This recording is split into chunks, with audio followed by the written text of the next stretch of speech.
बिस्मिल्लाहिर्रहमानिर्रहीम। अस्सलाम वालेकुम स्टूडेंट, कैसे हैं? उम्मीद है खैरियत से होंगे। आज के इस लेक्चर में हम ऑब्जेक्ट के बारे में पढ़ते हैं कि ऑब्जेक्ट्स जो हैं वो क्या होते हैं, जावास्क्रिप्ट में ऑब्जेक्ट को कैसे इस्तेमाल किया जाता है, इसका सिंटैक्स क्या है और कुछ एग्जांपल भी इस्तेमाल करेंगे। तो अब हम टाइम वेस्ट किए बगैर ऑब्जेक्ट की डेफिनेशन की तरफ आते हैं। ऑब्जेक्ट जो है एक कलेक्शन ऑफ पेयर्स का जो मजमूआ होता है, जिसमें एक की होती है, ठीक है, उसके साथ एक वैल्यू होती है, ठीक है जी। यानी ये जिसमें मल्टीपल्स वैल्यू जो आप स्टोर कर सकते हैं, ठीक है ना। और ऑब्जेक्ट जो है वो एक पूरी नॉन प्रिमिटिव एक प्रिमिटिव जो है ना वो डाटा टाइप होता है, ठीक है ना।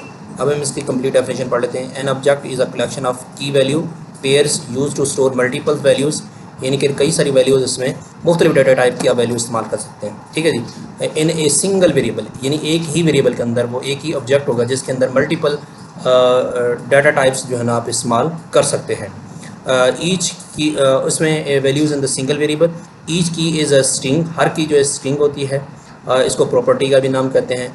And each value can be any data type, और किसी भी डाटा टाइप से इसका ताल्लुक हो सकता है, ठीक है जी। इसका सिंटैक्स इस तरह है कि आपने कांस्टेंट या लेटर आपने लिखना है और ऑब्जेक्ट का नाम लिखना है, उसके बाद इक्वल साइन और करली ब्रैकेट के अंदर जो है आपने ऑब्जेक्ट की जो ये प्रॉपर्टीज़ होती हैं, ठीक है जी। ये प्रॉपर्टी 1 है, 2 प्रॉपर्टी, 3, 4 जितनी भी होंगी, और ये इसकी की देंगे और उसके बाद उसकी वैल्यू। जैसे सपोज करें हम एक स्टूडेंट है, स्टूडेंट एक ऑब्जेक्ट है, ठीक है ना। उसकी जो कैरेक्टरिस्टिक्स होंगी, ऑब्जेक्ट क्या है, एक पूरा एंटिटी होती है जिसमें उसकी कैरेक्टरिस्टिक्स क्या हो सकती हैं, उसका नाम हो सकता है, उसकी एज हो सकती है, ठीक है जी, और उसका एड्रेस हो सकता है, मोबाइल नंबर हो सकता है। ये सारी चीज़ें जो हैं एक इस स्टूडेंट ऑब्जेक्ट्स की हो सकती हैं, ठीक है जी। और ये जो ये नेम है, ये की है, और उसके साथ जो इसका ये साथ ही हमने कॉलन लगाना है, कॉलन के बाद हमने उसका नाम लिखना होता है, और ये हमारे पास वैल्यू होगी, और कॉमा करना है, लिखना है।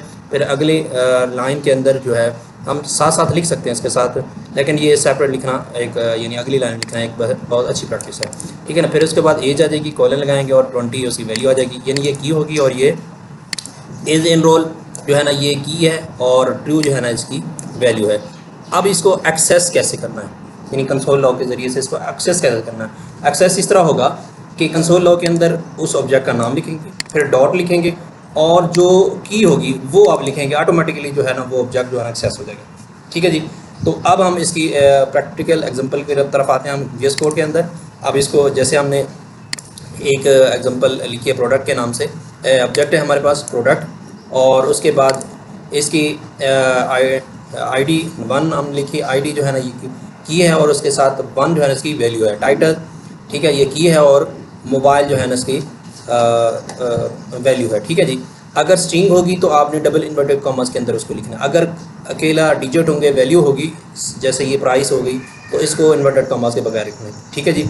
और कॉमे से हर प्रॉपर्टीज़ को अलग से सेपरेट करना, ये मुकम्मल प्रॉपर्टी होगी, उसके बाद अगली प्रॉपर्टी होगी, इसको कॉमे से सेपरेट करते हैं ना जितनी मजीद प्रॉपर्टीज़ हों।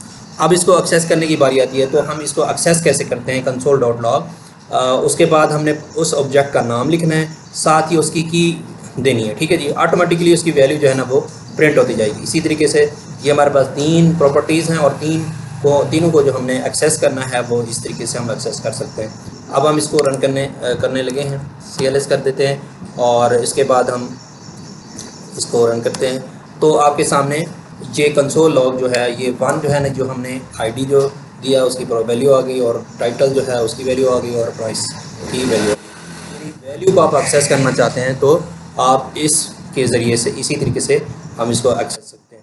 मज़ीद हम एग्जांपल की तरफ आते हैं। अच्छा, अभी हमने देखी थी स्टूडेंट वाली एग्जांपल, ठीक है ना। उस स्टूडेंट वाली एग्जांपल को ही हम दोबारा से इसको करने लगे हैं, ठीक है। स्टूडेंट होगा अली, और एज जो है वो 20 है, इस एनरोल है, तो ये बुलियन वैल्यू जो है वो इसी तरीके से अप्लाई करिए। आउटपुट जब हम निकालना चाहते हैं स्टूडेंट डॉट नेम, यानी उसकी वैल्यू से हम उसको एक्सेस करते हैं, यानी every properties and access with a key value, ठीक है जी। की के ज़रिए से जो हम उसको एक्सेस डॉट लगा कर हम उसकी की लिख देंगे, ऑटोमेटिकली वो ऑब्जेक्ट जो की जो प्रॉपर्टीज़ है वो ऑटोमेटिकली हम उसको एक्सेस कर सकते हैं, ठीक है जी।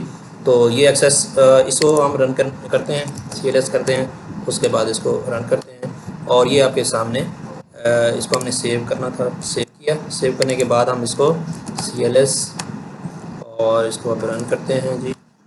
तो ये आप देख रहे हैं कि पहले हमने नेम को एक्सेस किया, नेम आ गया अली, एज को एक्सेस किया 20 आ गया, और इज़ अनरोल्ड को एक्सेस किया तो ट्रू आ गया इसका, ठीक है जी। जिसको हम एक्सेस करेंगे डॉट के साथ तो इसी तरीके से एक्सेस होगी। मज़ीद हम एग्जांपल की तरफ जी, नेक्स्ट है, अगर हम इस जो ऑब्जेक्ट है इसके प्रॉपर्टीज़ को तादाद अगर फाइंड करना चाहते हैं तो वो हम जो है किस तरह करेंगे, console dot log object dot keys, ठीक है। उसके बाद प्रोडक्ट यानी ऑब्जेक्ट का नाम लिखेंगे, डॉट लेंथ लिखेंगे, तो ये हमें पता चला देगी कि इसके अंदर, ठीक है, ये 4 बता रहा है, यानी इसमें 4 जो है ना वो प्रॉपर्टीज़ हैं, एक आईडी है, टाइटल है, प्राइस है, क्वांटिटी है, ठीक है जी। तो नेक्स्ट हम इसके आते हैं इसकी मज़ीद ऑपरेशंस की तरफ। नेक्स्ट हम इस पर ऑपरेशन करना चाहते हैं कि क्वांटिटी अगर 0 से ग्रेटर हो तो वो हमें कहे कि इन स्टॉक है, तो अगर 0 से जो है वो कम होगी तो ऑटोमेटिकली गलत होगी ये साइन, तो आउट ऑफ स्टॉक आ जाएगा। तो इसको हम इस पर अप्लाई कर सकते हैं। ये किस तरह होगा, हमने प्रोडक्ट लिखना है डॉट क्वांटिटी और ग्रेटर दैन, इस तरह करके हमने कंपैरिजन करना है। बाकी फैज़ का जो है वो तरीका, इसको हम देखते हैं, इसको रन करते हैं, ठीक है जी।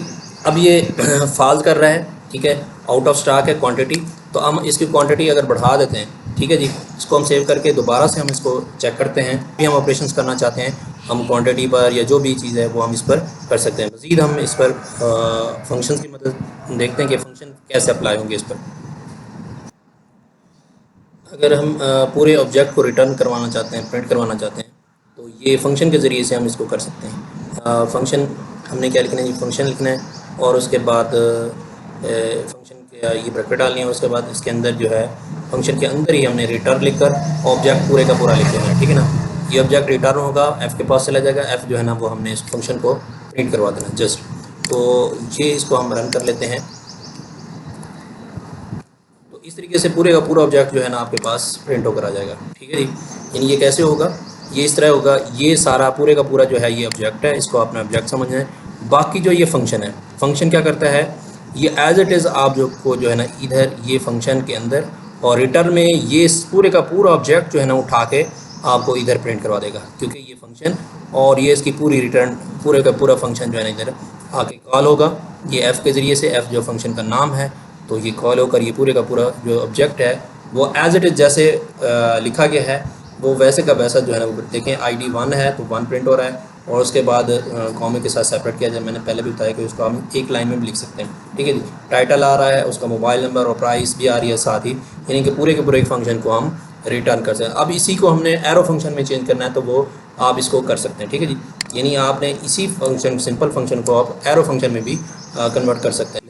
अच्छा जी, हमने इसको कन्वर्ट किया है एरो फंक्शन में, जो हम सिंपल फंक्शन था जो पहले हमने इसको देखा, और इसमें उसी तरीके से फंक्शन की जो नाम है उनको बाहर रखेंगे, और इक्वल साइन और जो एम्प्टी ब्रैकेट्स, और उसके बाद एरो फंक्शन का साइन, और उसके बाद अब ये फंक्शन, ये एरो फंक्शन की ब्रैकेट्स, ठीक है ना, बाहर वाली ब्रैकेट्स, और क्योंकि ये एक से ज़्यादा स्टेटमेंट्स हैं तो इसलिए ब्रैकेट लगाई है, और इसके बाद रिटर्न टाइम में सारा ऑब्जेक्ट आ जाएगा।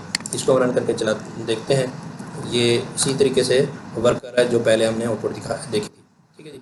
तो ये एरो फंक्शन, और कहते हैं कि भी अगर हम इसको मज़ीद हम शॉर्ट कर सकते हैं, ठीक है जी, तो उसको भी देख लेते हैं। अच्छा, मज़ीद हमने इसको शॉर्ट कर लिया है, और इसको आप चेक कर लें, ये हमने ब्रैकेट की बजाय हमने स्मॉल ब्रैकेट में इसको लिख लिया ये वाली चीज़, और इसमें रिटर्न जो था वो हमने एक्सक्लूड कर दिया, और वो पूरे का पूरा ऑब्जेक्ट जो है एज इट इज़ प्रिंट हो जाएगा, ठीक है जी।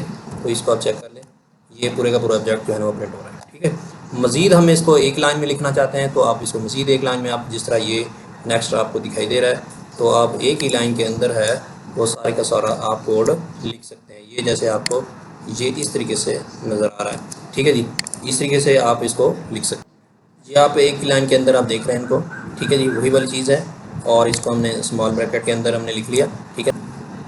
तो पूरे का पूरा ऑब्जेक्ट जो है ना वो प्रिंट हो रहा है, ठीक है ना, कीज़ और इसके साथ वैल्यूज़। आज का हमारा ऑब्जेक्ट का लेक्चर ख़त्म हो जाता है। नेक्स्ट हम मज़ीद जो मेथड्स या फंक्शंस हैं वो ऑब्जेक्ट्स पर और अरे पर इस्तेमाल होंगे, हम उनको देखेंगे। इस तरीके से आज का लेक्चर ख़त्म हो जाता है। अल्लाह हाफ़िज़।